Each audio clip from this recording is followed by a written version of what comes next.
rekomendasi obat batuk pilek di apotik. Halo sahabat sehat, kembali lagi dengan saya Apoteker Sivia. Kali ini kita akan membahas rekomendasi obat batuk pilek di apotik. Untuk di apotik ada beberapa sirup untuk batuk pilek. Di antaranya adalah UBH Kombib anak, kemudian Hufagrip batuk pilek dan Thermorex Plus. Untuk kandungan obat yang ada di sirup batuk pilek diantaranya ada chlorpheniramine maleat untuk bersin-bersin, pseudoephedrine untuk hidung tersumbat, ada dextromethorphan untuk menekan sistem saraf batuk, dan guaifenesin untuk batuk berdahak.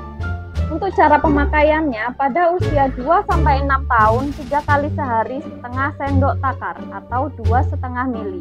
Pada usia 6-12 tahun 3 kali sehari 1 sendok takar 5 mili, dan untuk di atas 12 tahun 3 kali sehari 2 sendok takar atau 10 mili. Tapi perlu diingat ya sahabat sehat, pada sirup obat batuk dan pilek dapat menyebabkan efek samping kantuk pada anak. Nah, itu tadi rekomendasi obat batuk pilek di apotik. Semoga bermanfaat dan sampai jumpa pada video selanjutnya.